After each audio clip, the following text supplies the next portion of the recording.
में उपस्थित हैं। तो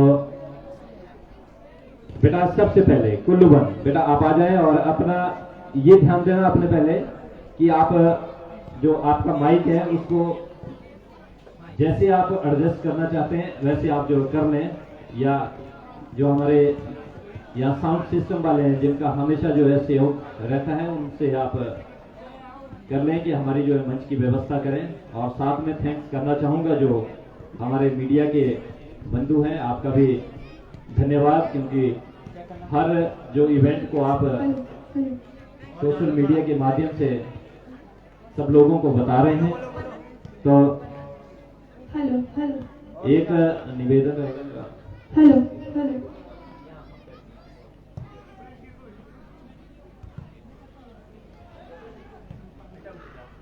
तो बेटा आपका समय रहेगा 5 से 7 मिनट। आपका मिनिमम जो है 5 मिनट और मैक्सिमम 7 मिनट जो समय रहता है आप सबको पता भी है। तो हमारा समय जब शुरू होगा तो व्हिसल सर यहाँ जो हमारे जजेस पैनल में है वो व्हिसल से शुरू करेंगे और 5 मिनट पर एक और व्हिसल बजेगी, ठीक है। तो लीजिए बेटा नाम, ये है सेजल, और लीजिए आपके समक्ष कुल्लूबन की ये प्रतिभागी छात्रा।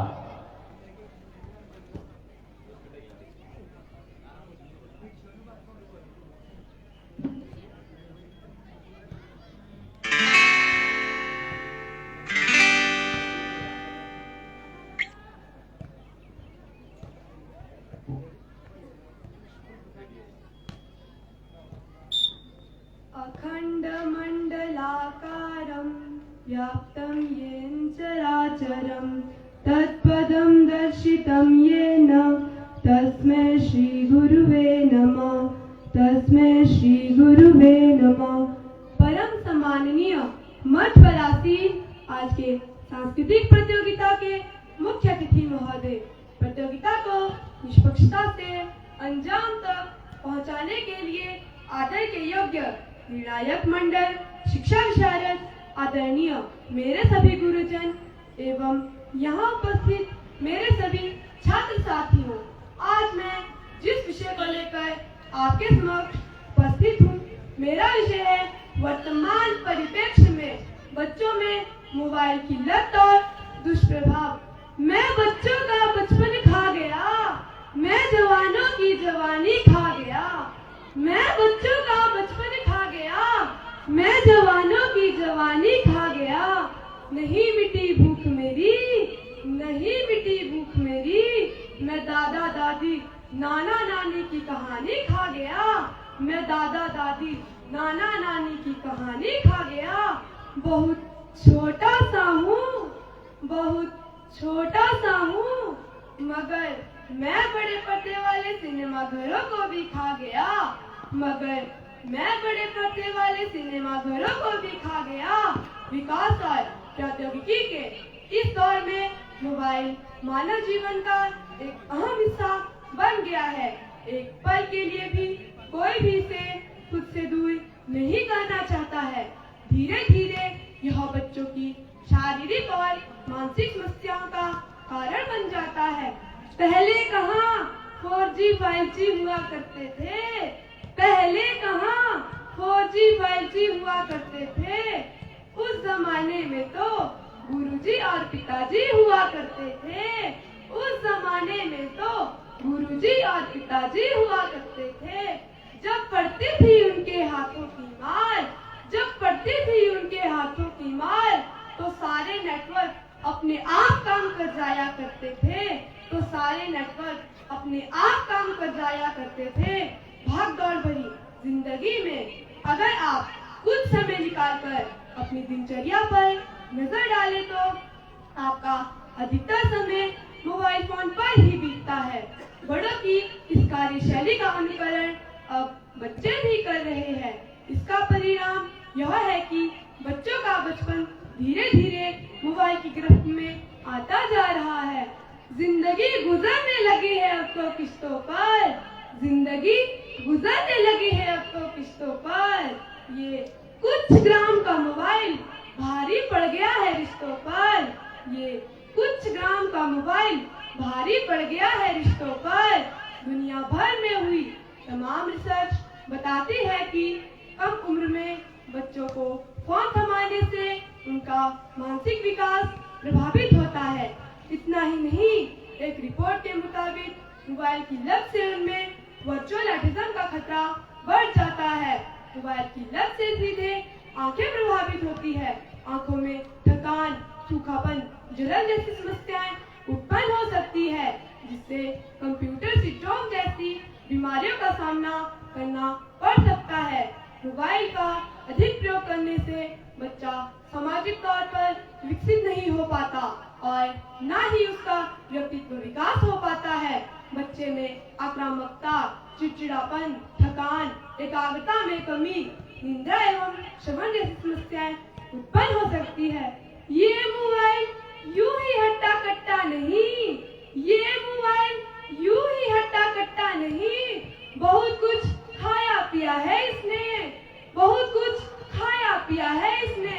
मसलन यह हाथ की घड़ी खा गया, यह टॉर्च लाइटें खा गया, यह चिट्ठी पत्रियां खा गया, यह रेडियो खा गया, यह कैमरा खा गया, यह पड़ोस की दोस्ती खा गया, यह मेल मिलाप खा गया, यह हमारा वक्त खा गया, यह हमारा वक्त खा गया।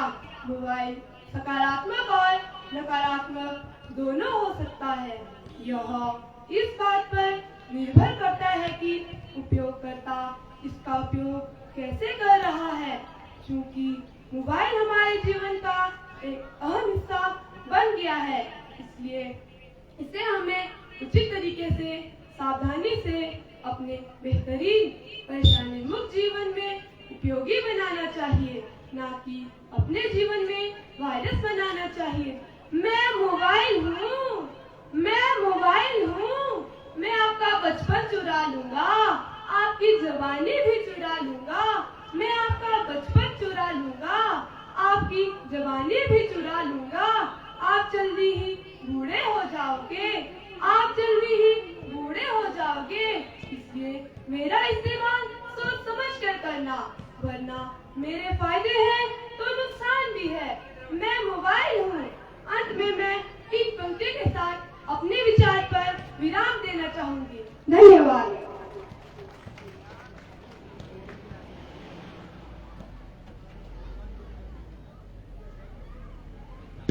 हेलो, ये छात्रा थी खंड कुल्लूवन की, और इसके बाद मैं मंच पे बुलाना चाहूंगा खंड नगर। बेटा आप आ जाएं और अपनी प्रस्तुति प्रस्तुत करें। आप इन बेटियों की हौसला अफजाई के लिए जरूर तालियों से इनकी हौसला अफजाई करें, क्योंकि बच्चे जो है, छोटे बच्चे हैं, मंच पे आ रहे हैं, तो हमारा एक फर्ज बनता है कि हम इनकी हौसला अफजाई जो है कैसे करें। तो तालियों से इनकी जरूर जो है हौसला अफजाई करें। और इसके बाद खंड नगर की प्रतिभागी छात्रा बेटा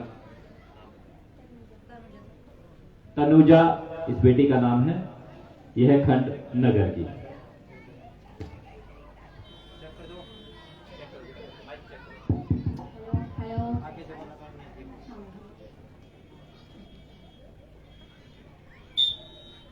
आज रास्ता बना लिया है तो कल मंजिल भी मिल जाएगी, आज रास्ता बना लिया है तो कल मंजिल भी मिल जाएगी। हौसलों से भरी ये कोशिश एक दिन जरूर रंग लाएगी, हौसलों से भरी ये कोशिश एक दिन जरूर रंग लाएगी। सभा में उपस्थित सभी निर्णायक मंडल, आदर के योग्य सभी शिक्षकगण और भिन्न भिन्न पाठशालाओं से आए मेरे छात्र साथियों, मैं तनुजा नगर खंड के राजकीय वरिष्ठ माध्यमिक पाठशाला पन्ना की छात्रा आप सभी के समक्ष एक समकालीन विषय, वर्तमान परिप्रेक्ष्य में बच्चों में मोबाइल फोन की लत तथा उसके दुष्प्रभाव पर अपने विचार रखते हुए आप सभी का ध्यान इस ओर आकर्षित करना चाहती हूँ। साथियों, जैसा कि आप सभी को ये भली भांति मालूम ही है कि हम कंप्यूटर एज और 21वीं सदी के तकनीकी युग में जी रहे हैं। आज दुनिया के देशों ने जीवन के हर क्षेत्र में बहुत विकास किया है। ये विकास आज के बदलते युग की तकनीकी का ही परिणाम है। आज मैं आप सभी के समक्ष इसकी टेक्नोलॉजी का एक छोटा सा उदाहरण, जिसे मोबाइल फोन या सूचना प्रसारण का एक सशक्त माध्यम कहा जाता है, जिसे आप हर समय आपकी दिल की धड़कन की तरह आपके पास रखते हैं, जिसे आप बड़े ही प्यार से मोबाइल फोन कहकर पुकारते हैं। आज 21वीं सदी में कहीं भी किसी भी वक्त सूचना को भेजना हो चाहे प्राप्त करना हो, इस मोबाइल फोन का ही इस्तेमाल किया जाता है। ये हर एक के पास उपलब्ध होने वाला माध्यम है। खासकर बच्चों में ये माध्यम पॉजिटिव रूप से देखा जाए तो बहुत सारी चीजों की लर्निंग के लिए एक अच्छा माध्यम है। बच्चे इससे अपनी एजुकेशन को पूरा करने के लिए एक सशक्त माध्यम के रूप में इस्तेमाल कर सकते हैं। जहां बच्चे बाहर जाकर महंगी पढ़ाई नहीं कर सकते, वे भी घर पर एक स्थान पर बैठकर ही अपनी एजुकेशन को पूरा कर सकते हैं। जो पानी से नहाते हैं वो लिबास बदलते हैं, जो पानी से नहाते हैं वो लिबास बदलते हैं, जो पसीने से नहाते हैं वो तो इतिहास बदलते हैं, जो पसीने से नहाते हैं वो तो इतिहास बदलते हैं। मेरे कहने का तात्पर्य यह है कि यदि फोन को सकारात्मक रूप से प्रयोग किया जाए तो ये हमारे आज के सर्वांगीण विकास में सबसे आसान और सशक्त माध्यम है। परंतु आज मैं आप सभी के समक्ष मोबाइल फोन को नकारात्मक रूप से प्रयोग करने पर लगने वाली लत से होने वाले नुकसान और इसके दुष्प्रभाव पर प्रकाश डालकर आप सभी का ध्यान इस ओर आकर्षित करना चाहती हूँ। आजकल बच्चों में बढ़ती मोबाइल फोन की आदत माता पिता के कारण ही है, क्योंकि माता पिता बच्चों को रोता हुआ देखकर उनके हाथ में फोन थमा देते हैं, जिससे वे चुप तो हो जाते हैं, परंतु उनमें धीरे धीरे मोबाइल फोन की आदत बढ़ने लगती है। बाद में बच्चे मोबाइल फोन के बिना नहीं रह पाते। आज के परिवेश में चाहे लड़का हो या लड़की, हर एक के पास मोबाइल फोन तो रहता ही है। इसके दुष्प्रभाव से भी हम सब भली भांति अवगत ही हैं, जैसे स्वभाव में आक्रामकता, गुस्सा करना, स्वभाव में चिड़चिड़ापन, एक दूसरे के साथ मेलजोल ना करना, YouTube या अन्य ऐप पर दिखाई जाने वाली असामाजिक वीडियोज आदि को देखकर लड़ाई झगड़े या चोरी जैसी घटनाएं सीखना, शारीरिक खेल कूद में भाग न लेकर फोन में कुछ ना कुछ देखते रहना, एंटी सोशल एक्टिविटीज में संलिप्त रहना। लेकिन यदि इसका उपयोग निश्चित सीमा तक करे तो यह उसके उद्देश्य को निश्चित रूप से पूरा करेगा।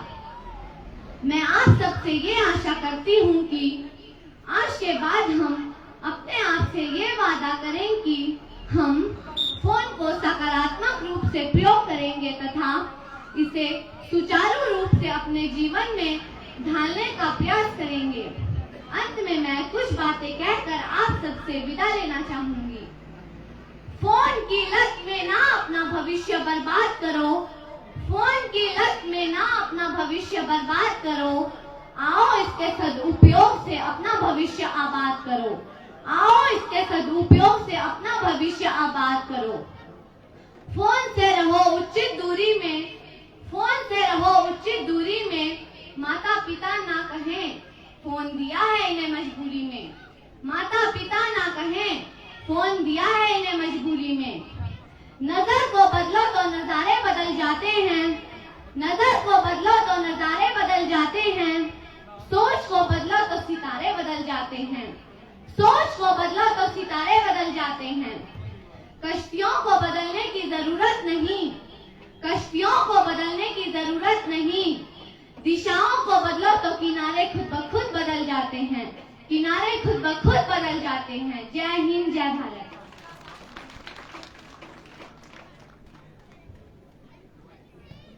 बहुत बहुत बढ़िया प्रस्तुति।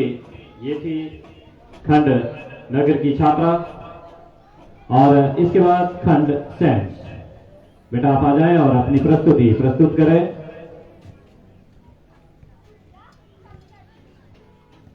बेटा नाम भी बताएं।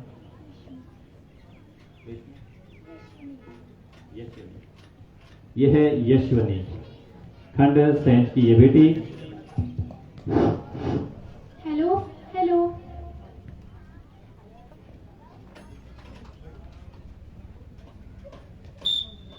ये वो दौर है साहब, ये वो दौर है साहब, जहां इंसान गिरे तो हंसी निकल जाती है, जहां इंसान गिरे तो हंसी निकल जाती है, और मोबाइल गिरे तो जान निकल जाती है, और मोबाइल गिरे तो जान निकल जाती है।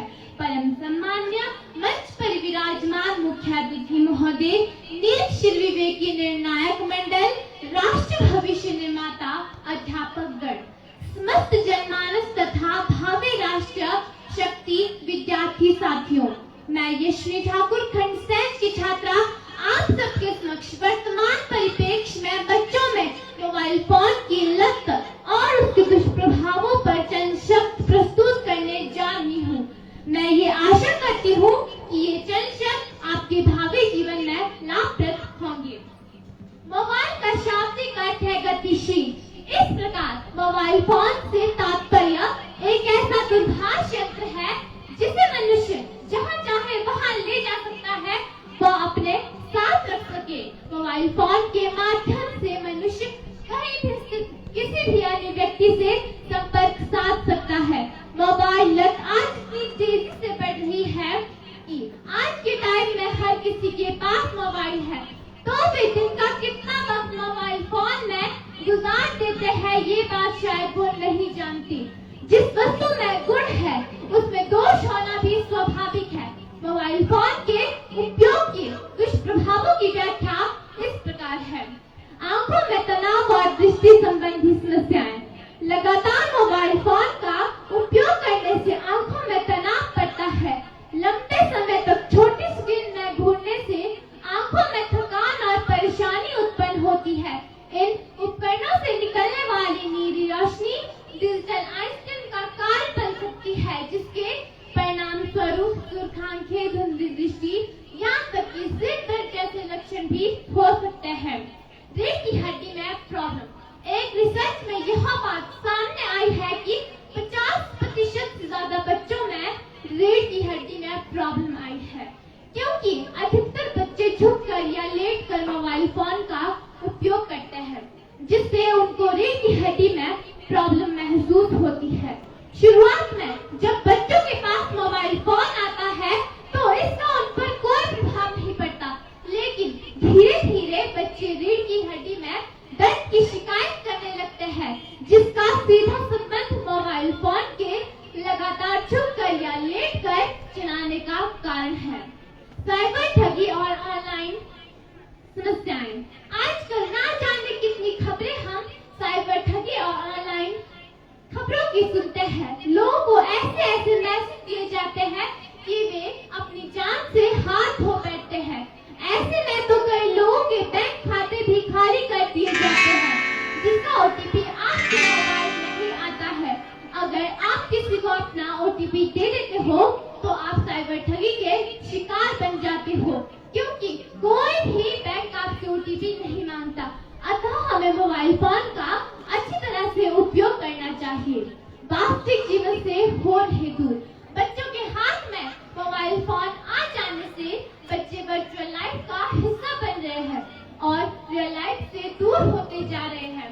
लगातार यूट्यूब पर कौन सी वीडियो देखनी है ये उन्हें याद है, लेकिन वास्तविक जीवन में किसके साथ बैठना है इस बात का बच्चों को पता ही नहीं होता। ऐसे में जब बच्चे जीवन के वास्तविक परिस्थितियों को जानेंगे नहीं तो आगे कैसे बढ़ेंगे। मोबाइल फोन के उपयोग के दुष्प्रभावों के बारे में जागरूक होना जरूरी है, लेकिन बच्चों को इन प्रभावों को कम करने, घर में स्क्रीन मुक्त क्षेत्र बनाने और आमने सामने बातचीत को प्राथमिकता देने के लिए प्रोत्साहित करें। उन्हें जिम्मेदारी से मोबाइल फोन का इस्तेमाल, सुरक्षित ऑनलाइन व्यवहार और स्वस्थ जीवन शैली बनाए रखने के बारे में सिखाएं। इससे पहले कि मैं अपनी क्षमा योग्य वाणी को विराम दूं, कहना चाहूंगी दो पंक्तियां। बालादपि गृहीतव्यम युक्त मुक्तम मनीषिभिः रवि रविशेक्यम न प्रदीपस्य प्रकाशनम। अर्थात बुद्धिमानों के द्वारा कहा गया है कि अच्छे बात बच्चों से भी ग्रहण कर लेनी चाहिए। क्या सूर्य के न रहने पर दीपक का प्रकाश नहीं होता, अर्थात होता है। मैं ये आशा करती हूँ कि अगर आपको मुझ बच्ची की ये बातें अच्छी लगी है तो आप इसे जीवन में अवश्य अपनाएंगे। इसी के साथ जय हिंद, जय हिमाचल।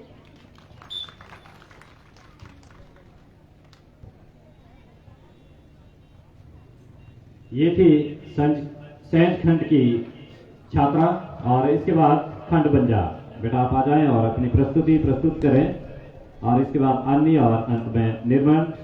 और जैसे ही ये हमारा डेक्लेमेशन कंपटीशन जो है संपन्न होता है और उसके तुरंत बाद सोलो में सबसे पहले कुल्लू, नगर, बंजार, अन्य और निर्माण, ये सभी प्रतिभागी छात्राएं। बेटा आप भी तैयार रहें और लीजिए आपके समक्ष खंड बंजार की ये प्रतिभागी छात्रा। बेटा नाम? तमन्ना। जजेस साहिबान से निवेदन की तमन्ना जो है खंड बंजार की छात्रा। Hello hello.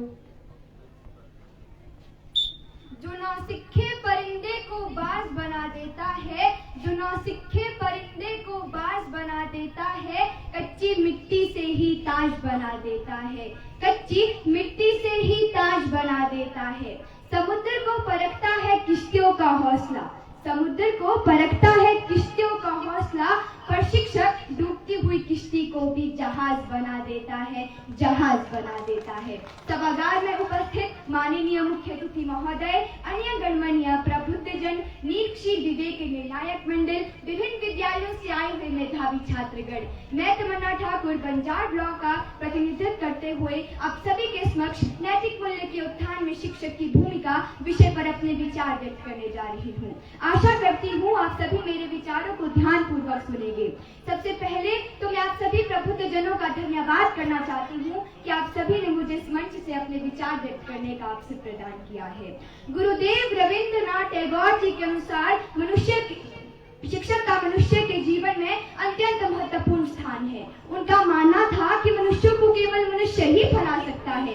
शिक्षक एक आधार स्तंभ की तरह मनुष्य जीवन को ऊंचा उठाने में सहायक सिद्ध होता है।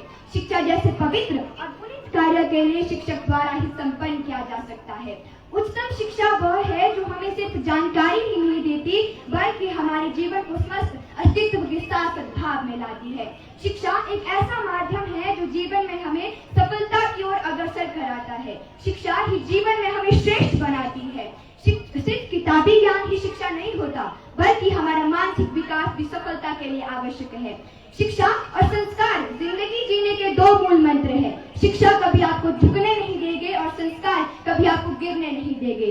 डॉक्टर सर्वपल्ली राधाकृष्णन की पंक्तियों में ये पूरी दुनिया ही एक विद्यालय है जो हम प्रतिदिन कुछ न नया सीखते रहते हैं।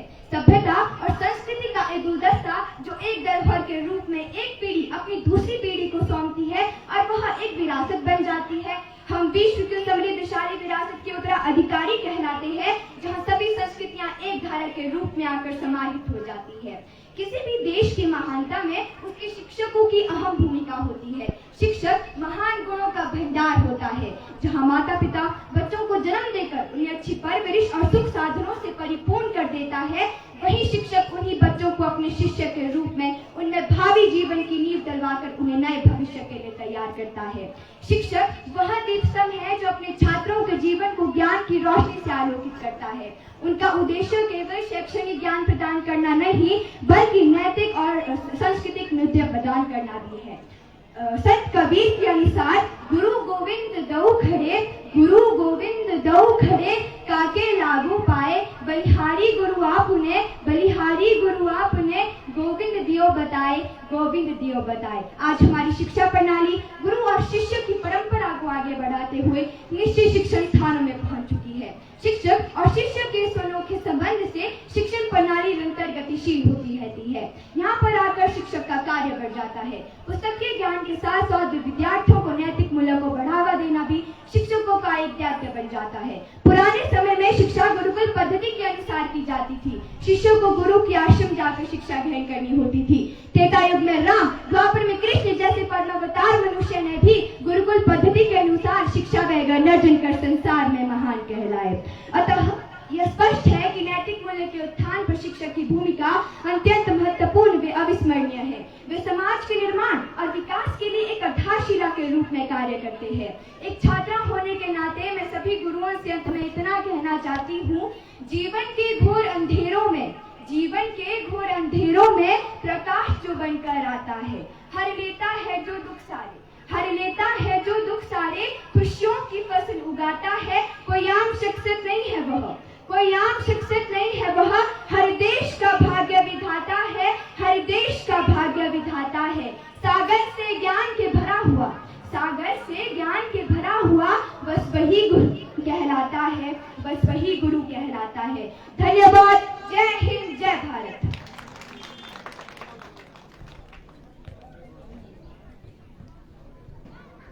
ये छात्रा थी खंड बंजार की, और इसके बाद मैं आमंत्रित करता हूं खंड आनी। बेटा आप आ जाए और अपनी प्रस्तुति प्रस्तुत करें, और इसके बाद अंत में जो प्रस्तुति होगी वो होगी निर्मल खंड की।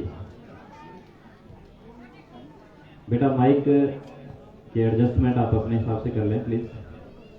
तो नाम बेटा? मीनाक्षी,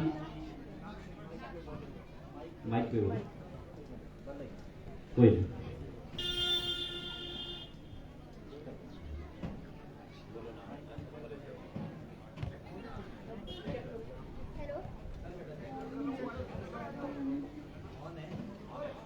हेलो, धनाक्षी।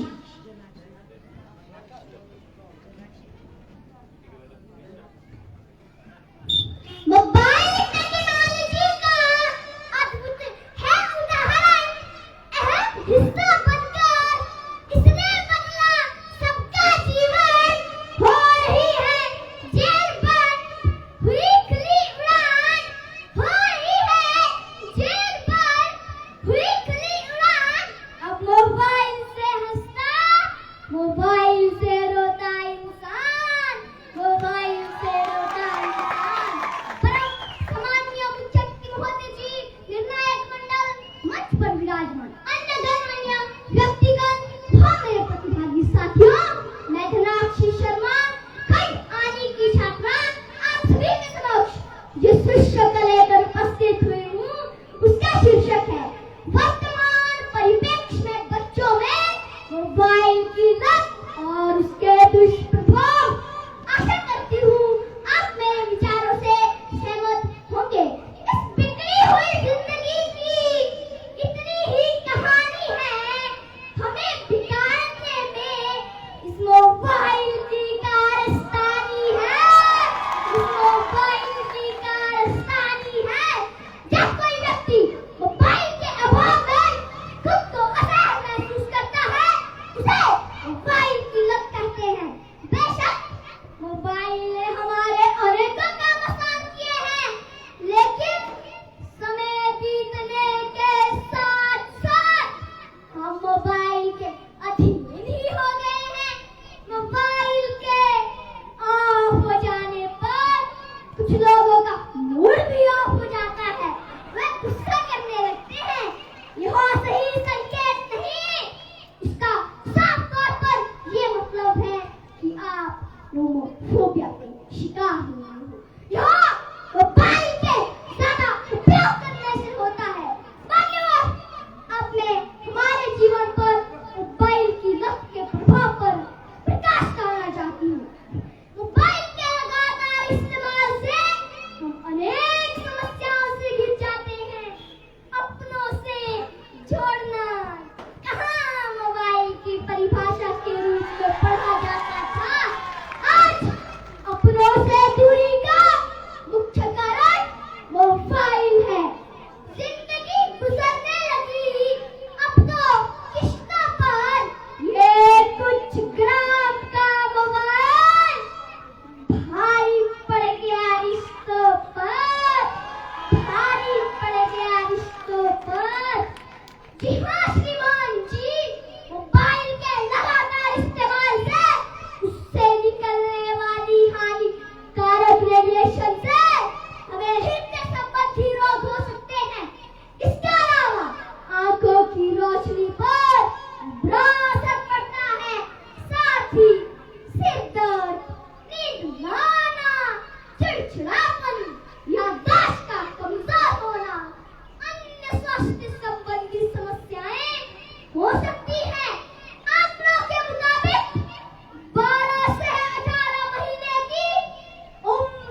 यह बन चुका है।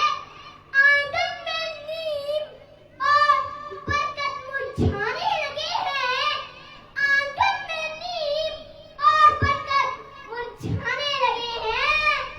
लगता है अब घर घर के बच्चे मोबाइल चलाने लगे हैं। मोबाइल चलाने लगे हैं।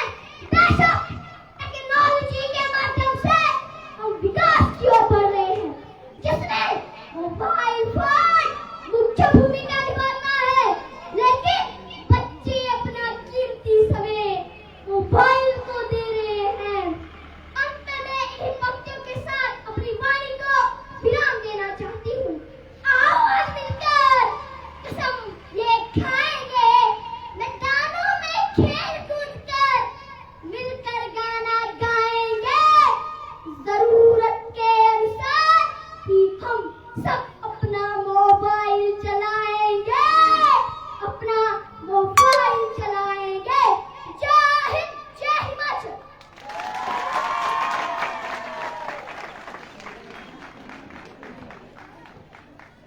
ये प्रस्तुति आपके समक्ष थी खंड आने की, और इसके बाद इस प्रतियोगिता की अंतिम प्रस्तुति खंड निर्बंध। बेटा आप आ जाएं और अपनी प्रस्तुति प्रस्तुत करें। खंड निर्बंध, और इसके बाद तैयार हैं सोलो सॉन्ग में खंड कुल्लुटू, नगर, बंजार, आनी और निर्बंध। ये कृपया इंचार्जी साहिबान ध्यान दें कि सोलो सॉन्ग का जो क्रम है ये यही क्रम रहेगा। इसी के अनुरूप अपने बच्चों को आप तैयार करें। और लीजिए आपके समक्ष यह है निर्मल खंड की बेटी बिरोनिका। यह है निर्मल खंड की बेटी बिरोनिका।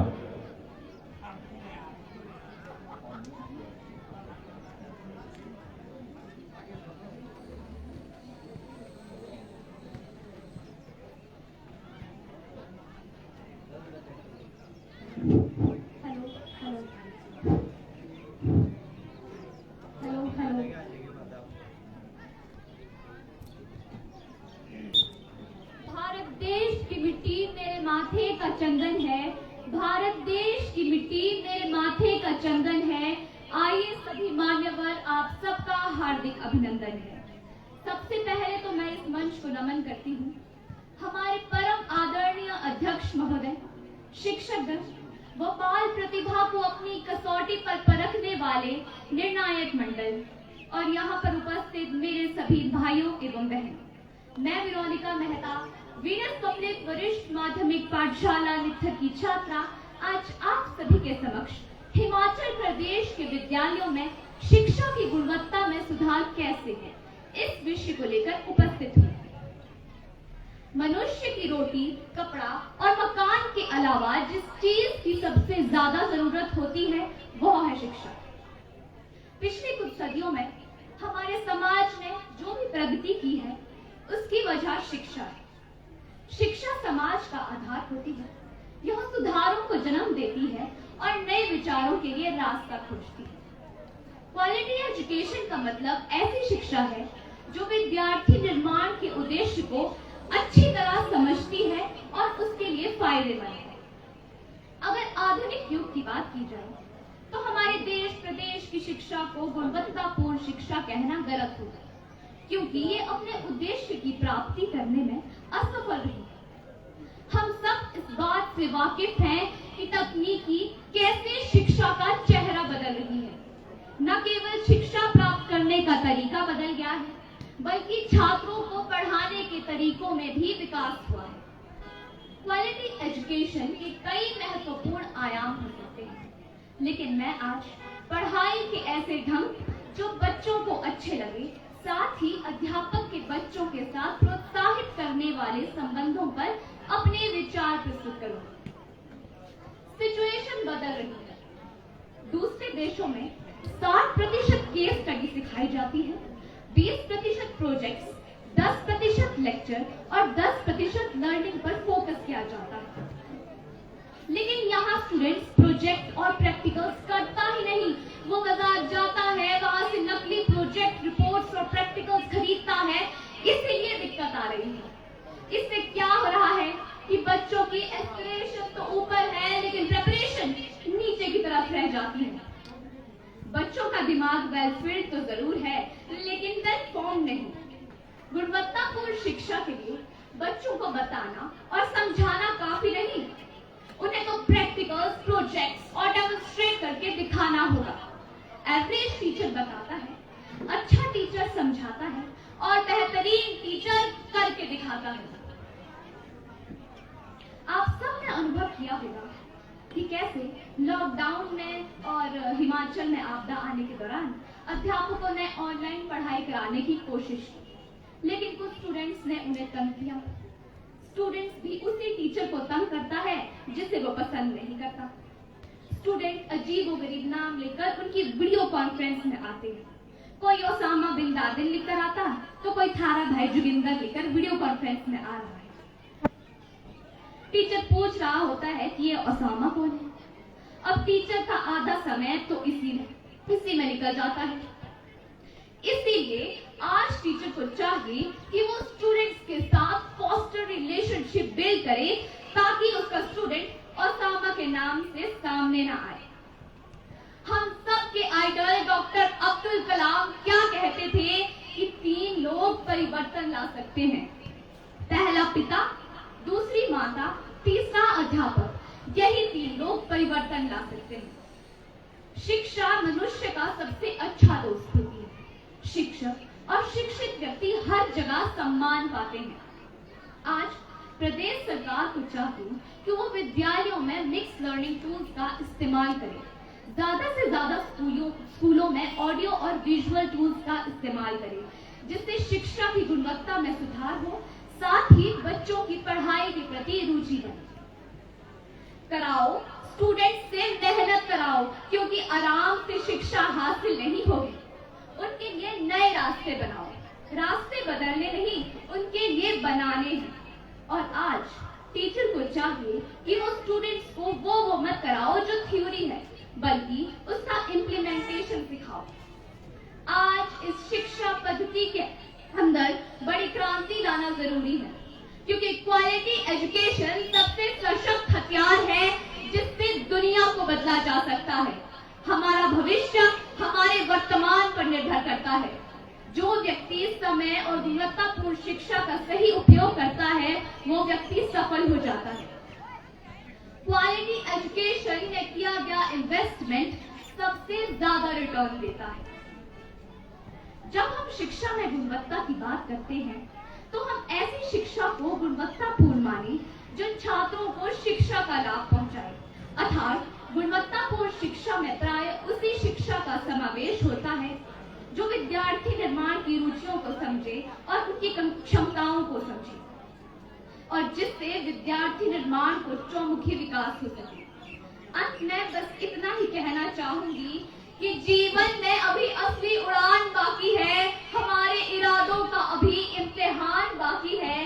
जीवन में अभी असली उड़ान बाकी है, हमारे इरादों का अभी इम्तिहान बाकी है। अभी तो मापी है हमने मुट्ठी भर जमीन, अभी तो मापी है हमने मुट्ठी भर जमीन। अभी नापने के लिए पूरा आसमां बाकी है, अभी नापने के लिए पूरा आसमां बाकी है।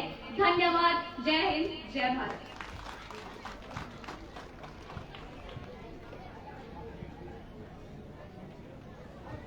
ये छात्रा थी खंड निर्मल की। ये अंतिम प्रस्तुति थी इस भाषण प्रतियोगिता की। और इसके बाद सोलो कुल्लूवन, आप तैयार रहें।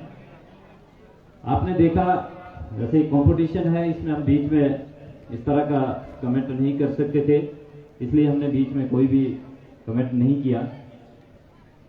हमने देखा कि जो आज की डेट में, जो वर्तमान में जो हमारा जैसे समाज में कुरीतियां हैं फोन पे या शिक्षा पे, फोन पे हमने देखा कि हम जो है फोन बच्चों को उसको चुप कराने के लिए देते हैं। धीरे धीरे वो जो है उसकी आदत बन जाती है। ये सिर्फ भाषण जो बच्चे दे रहे हैं, सिर्फ यहाँ तक भाषण तक ही नहीं सीमित रखना, हमने इसको जो है अपने जीवन में इम्प्लीमेंट भी करना है। तभी जो है इसका फायदा हम ले सकते हैं कि इसके क्या नुकसान है और इसके क्या फायदे हैं। जो जो इसके नुकसान है उसको हम जो है धीरे धीरे उससे दूर होते जाएं, और जो उसके बेनिफिट है, जैसे मोबाइल के बेनिफिट है, उनको जो है बच्चों को बताएं कि ये चीज आपने देखनी है। तो सोलो सॉन्ग में कुल्लू टू वाले यहाँ प्रेजेंट है, कुल्लू टू, और उसके बाद नगर बंजार। एक आपसे एक निवेदन रहेगा जो टीम इंचार्जेज है कि हम लोग सोलो सॉन्ग अभी करवाएंगे, और फिर उसके बाद जो हमारा फोक नृत्य होगा वो हमारे, जब हम बीच में ब्रेक देंगे, क्योंकि इस सोलो ये फोक डांस के हमारे जो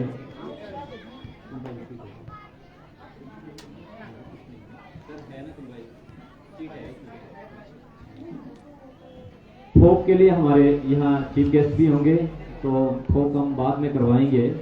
तो जो सोलो वाले हैं, तो काइंडली सोलो के जो बच्चे हैं आप आ जाएं और अपनी प्रस्तुत करें।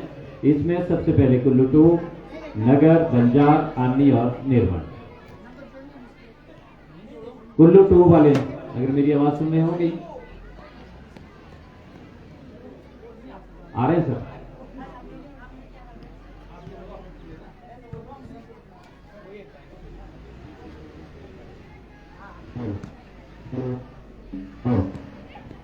एक सूचना है, जितने भी ऑफिशियल यहाँ प्रेजेंट है या इधर उधर मेरी आवाज सुन रहे हो, आप कृपा करके अपनी जो है अटेंडेंस सुनिश्चित करें।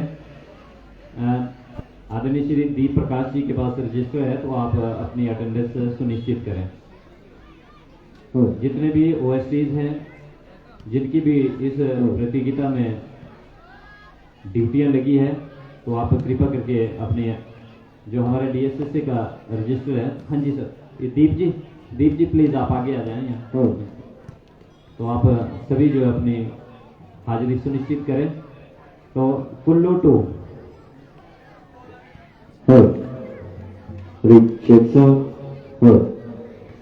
जजेस पैनल में जो सोलो सॉन्ग में जजेस पैनल है, उसमें आदरणीय श्री राजेंद्र कुमार जी जो प्रवक्ता है, आदरणीय श्री सुदेश कुमार जी, आदरणीय श्रीमती बंती जी और आदरणीय श्री बालक राम जी, ये हमारे इस जजेस पैनल के सदस्य रहेंगे।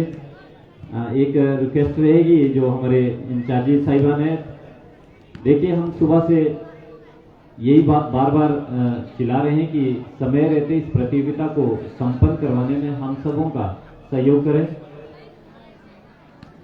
पिछले कल रात को भी लगभग हम जो है यहाँ से 11 बजे गए हैं। जब 11 बजे थे तो ये पंडाल लगभग खाली था, सिर्फ यहाँ जजेस थे और जो प्रतिभागी जो छात्र छात्राएं थी।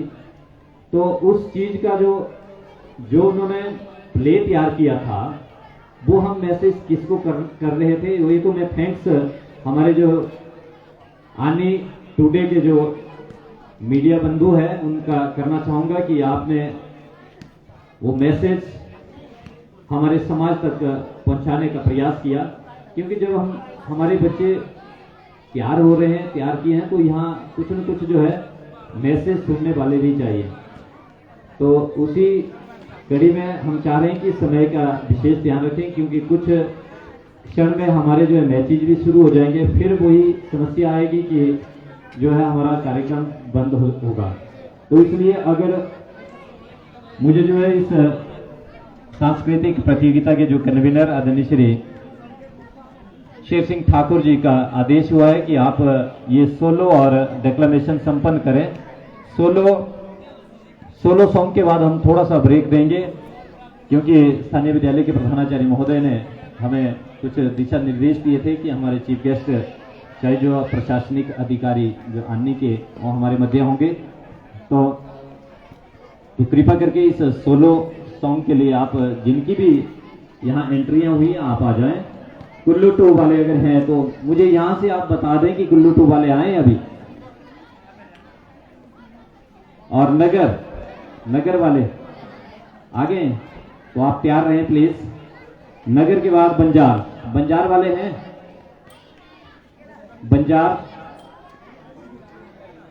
बंजार के बाद आनी वाले हैं या और अन्नी के बाद निर्मल।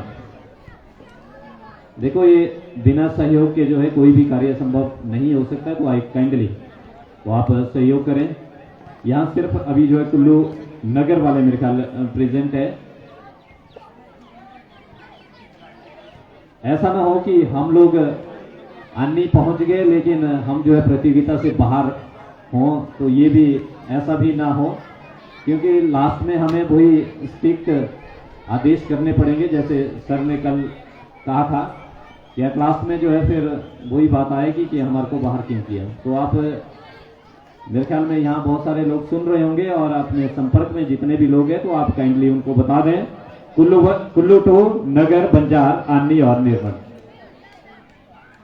क्योंकि अगर एक बार हमने शुरू किया तो बीच में फिर अगर बोलेंगे आपकी नहीं जी अभी तो तैयार नहीं है, तो इसको कंटिन्यू करेंगे कि जजेस जो पैनल बैठेंगे उसमें व्यावधान ना आए। ये जो समस्या होती है, जो कार्यक्रम करना है तो कंटिन्यू उसको हम करते हैं, ताकि जो जजेस पैनल है उनको जजमेंट देने में या निर्णय देने में कोई समस्या ना हो। आपको समय जो है 5 मिनट का, सर 5 मिनट का दे दें। ये तो आगे सर बीच वाले बाकी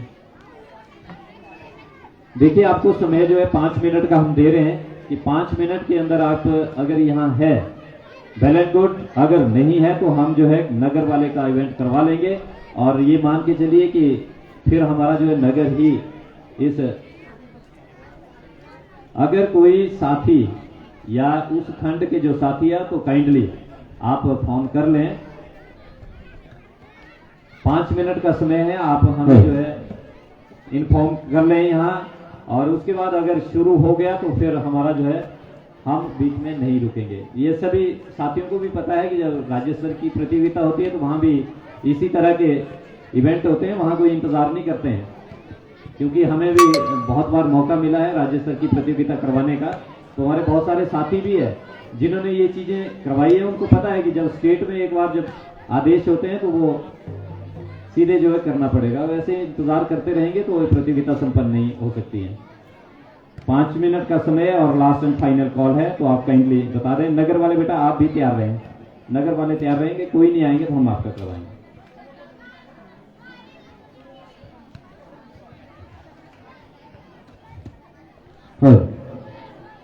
हरी चेक